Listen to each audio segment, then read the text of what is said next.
Vancouver's condo market has been in the headlines a lot lately. Prices are dropping, sales are dead slow, and condos are sitting empty. Sellers are now realizing that clinging to 2022 values is not proving fruitful, and the race to the bottom is becoming very real. In just the past few weeks, I've helped one buyer get into a downtown Vancouver condo at prices not seen in that building in over a decade. Another buyer scored a brand new home for 20% less than the original purchaser bought at pre-sale over 7 years ago. And these aren't isolated cases. They are part of a growing trend where sellers are undercutting each other just to get noticed. In this video, I'm going to show you real examples, real price drops, and the data that proves where the market is heading. If you're a seller, this might be a sobering wake-up call.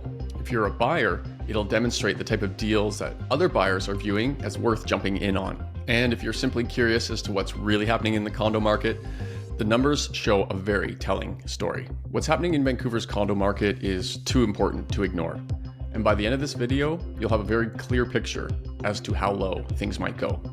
Let's take a look. A quick recap on downtown Vancouver condo prices is best demonstrated by looking at this graph. Starting back in January of 2005, the average condo price was $222,700. Outside of the global financial crisis and the introduction of the foreign buyers ban in 2016, prices generally rose until about 2018 when they hit $718,300. That marked the peak of pricing until COVID, when they achieved a new record price of $750,700, which took place in March of 2022. And that's when things really changed. Let's zoom in and see what has happened since. Since the March 2022 peak, prices have dropped to $654,200. That's an almost 15% drop, which equates to $96,500 on average. Outside of a blip in December 2022, prices are back to January 2021 prices. That marks a 4.5-year low. But these, of course, are just averages. And there are an increasing number of properties that are selling well below 2021 prices. Here are some specific examples. The first example is a one-bed condo in downtown Vancouver at 833 Seymour. This is the Capitol building. Now, very important element to note here, this is a one-bed and den. It's good size. It's about 586 square feet. It does not have parking. And understandably, those are a bit harder to sell. But of course, some people love to live and work downtown and maybe don't require parking, right? Transit is very easy, probably has a walk score of 100. This property was also tenanted, so a bit harder to sell. But we'll take a quick look at some photos to give you an idea. Again, nice building as it was tenanted, bit messy for sure, but a simple cleanup when they vacate and maybe some new flooring. And this property can be quite nice. Okay, you get the nice, decent kitchen. You've got a full den there. Again, just messy, but clean that up and it's quite viable. Good size bathroom and a big open view. To give you an idea of what happened with the listing history of this one, let's have a look. This unit was originally listed for $659,000. They did not get that, so they dropped it to $629,000. They did not get that, so they dropped it to $599,000. They did not get that number. Ultimately, they then lowered it to $499,000 and held offers, thinking they would get so much attention that the property would go into a bidding war and they would sell for a much higher price. Well, the offer day came and went. They got 0 offers. Nobody bid on this property. At that point, it kind of looked like an opportunity. So my client who had gone through this property circled back with him and he said, yeah, I'm still interested, especially if no one else is bidding. I don't want to be in a bidding war. So we came back, offered on the price, negotiated, and landed at $514,500. So how does that stack up to the history of similar units in the building? Let's have a look. Looking solely at sold prices for very similar one-bed, one-den units with no parking, here's our sale right here, $514,500. This is in order of price point, and have a look. The next lowest price in the building for the very similar unit took place in 2011. Now, there was one right here at 2015 that sold for $410,000. Ultimately, what we see here, this buyer got into a home at prices not seen in at least 10 years in this building. So this came across as a great deal and was a price point where the buyer was happy to jump in. Here is my next example. We're in Yaletown now. I'm not associated with this listing, but it jumped out to me because I had a client look at it and inquire because it's quite interesting. 1483 Homer Street, 22-year-old building, 2-bed, 2-bath, 1,075 square feet. And here's some photos of it. Looks quite nice, in great shape. Open layout, clean den.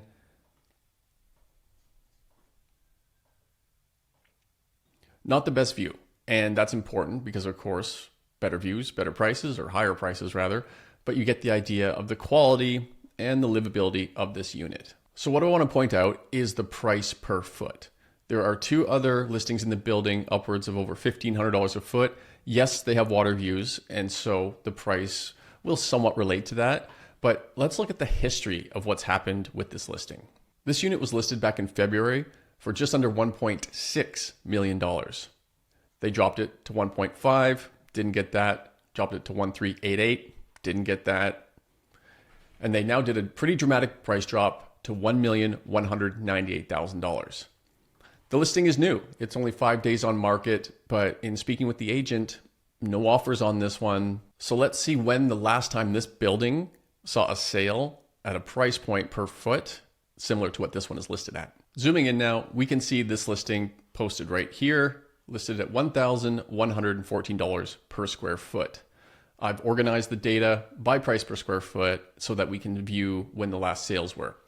As you can see, to get any lower than this or right around this time, look at this, 2012, 2014, 2011, we're going back at least 11 years to get a similar price per foot. Now again, sure, some of these definitely have water views, so it's not 100% apples to apples, but you get where I'm going here. To get into this building at this price point, you basically had to go back in time 10 to 12 years. This listing is clearly undercutting the other ones in the building, and they have to go back, again, 10 to 12 years in pricing just to, well, maybe get attention.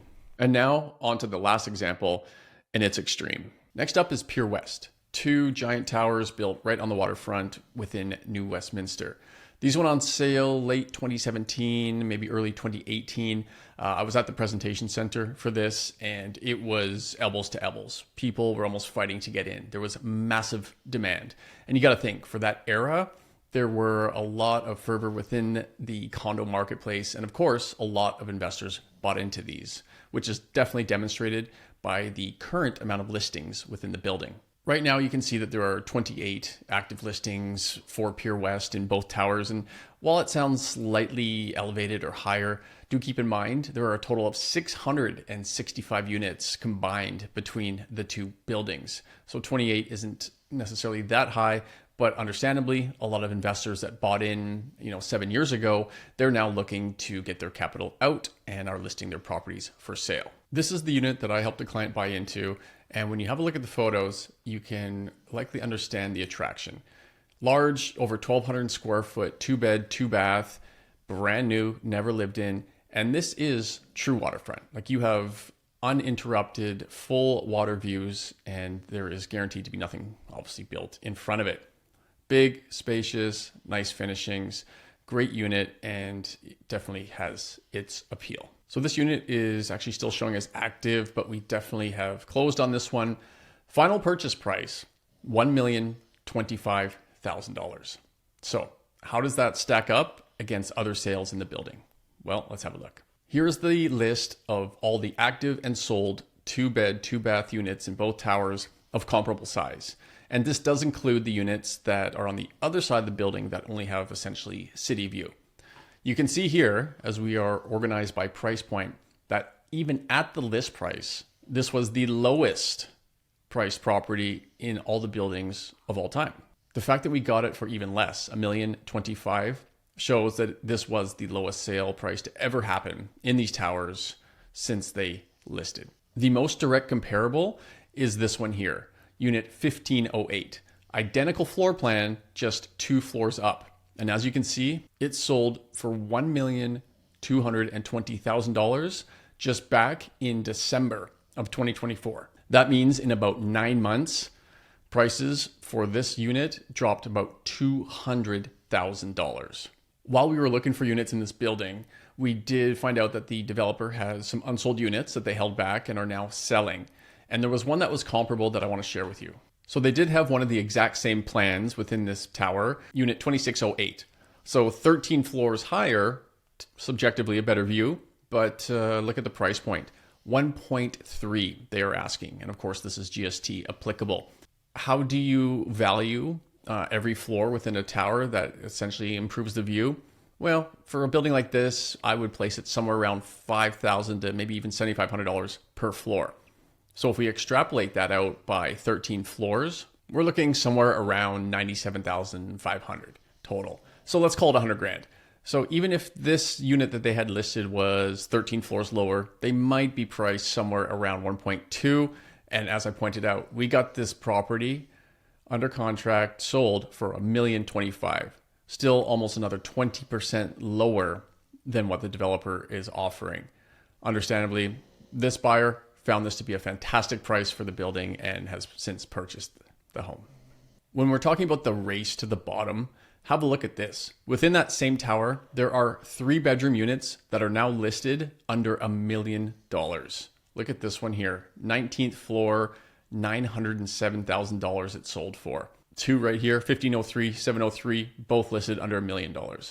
The race to the bottom is prevalent and people are undercutting other listings within the same building to just try and get that sale, to try and find the few buyers that are available. These are 3 glaring examples of sellers racing to the bottom of pricing and having to dramatically undercut each other to get any attention. So where is the market going next and how low might prices actually get? Here are 3 key metrics that help answer that. Sales volumes are a very important indicator as to what can happen with prices. Downtown condo sales have been in a downward trajectory since the recent cycle peak in March of 2021, as seen in this chart. But I want to go a step further and show you the trend for the month of August.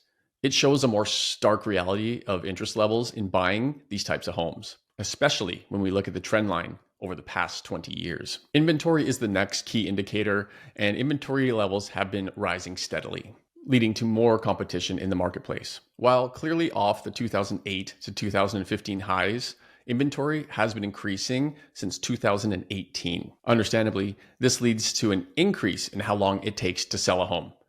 Check this out. Days on market for the month of August just hit 47. That is second only to 2010, which hit 48. Essentially, this means it takes a month and a half on average to sell a condo. And it's very important to note that this is for condos that actually sell. Many are taken off the market or relisted at a lower price to try again. And that essentially resets the clock back to 0 days on market, at least is how it's portrayed on the MLS. This doesn't tell the actual story of how long it truly takes to sell some condos. Unfortunately, that information isn't typically made public, and it takes a bit of deep diving by a realtor to go in and actually check out the listing history to tell you how long it's truly been on the market. And here is another fantastic insight into what's going to happen with future pricing. It's called the median percentage of original price. In other words, it demonstrates the amount lower on a percentage basis that the property sold for compared to its active listed price. And keep in mind, this metric tracks the sale price of the most recent listed price, which ultimately means it could have been listed much, much higher and ultimately create a much bigger delta between that percentage. But ultimately, this is the data we have to work with, and it still tells a very, very interesting story. Downtown condos are selling on average for 4.8% below the most recent list price. Outside of an extreme drop for 6 months during the global financial crisis, this is one of the lowest list to sale price ratios in history. This is one of the most telling metrics of all. To me, this demonstrates that sellers are starting to recognize that any offer they get, even if it's much lower than what they want, needs to be taken somewhat seriously. Offers in this landscape are becoming few and far between, and sellers are ultimately capitulating and taking numbers that they probably would not have a year ago, but they are facing the reality of today's downtown condo marketplace. This is all to say that the reality of Vancouver's condo marketplace is starting to come into sharp focus. Prices aren't just dipping, they're retracing years of gains, with sellers undercutting each other and accepting offers well below their original expectations just to get that sale done. For those holding on to the hopes of 2022 values, The data shows we're not heading back there anytime soon. Sellers today are being forced into a new mindset where speed and flexibility matter more than stubborn asking prices. But on the other hand, for some buyers, this is exactly the type of environment they're looking for. Whether it's achieving the lowest price in a building seen over a decade or stepping into a brand new home for 20% less than the presale cost, opportunities are finally emerging. The question isn't whether Vancouver's condo market is correcting. It's how long and how deep this cycle will run. But here is some food for thought. While almost every headline is talking about the decline of desirability for condos, people are still buying them, and to a high degree compared to other property types.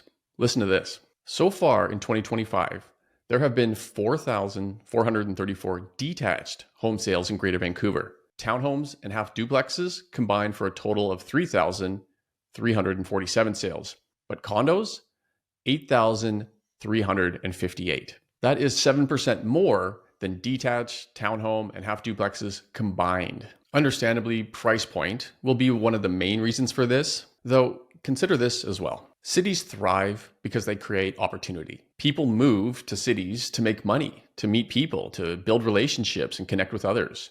During the pandemic, some thought this clustering instinct might fade, but history proves otherwise. For thousands of years, humans have been drawn to gather, and that tendency is only growing stronger. And obviously, cities are dense, and apartment living is the most common option. Check out these numbers. In 1980, only about 40% of the world's population lived in cities. Today, it's around 60%. And by 2080, projections suggest that number could climb as high as 90%. That means the number of megacities, places with more than 10 million people, could jump from just 3 in 1980 to nearly 100. With that in mind, it seems almost certain that the desire to purchase a condo in order to live in an urban area will only grow stronger. What the market is experiencing today may simply be part of the inevitable cycle. Some may even call it a healthy reset, a necessary breather before that next wave of demand. And if history is any guide, that next cycle will bring condos back right into center stage. They remain the most efficient, accessible, and desirable way for people to live in the heart of a city. As affordability challenges persist, and as more people choose proximity over space, condos will likely continue to be the most sought after home type for years and years to come. Time will tell. Thank you so much for watching. I really hope you found today's episode helpful. If you are considering buying or selling a home and are curious what's happening in the market, I'd love to chat. There's no pressure, no sales pitch, just an honest conversation about helping you make the right decisions for you and your family. Feel free to reach out anytime. My contact information is below. Thanks and take care.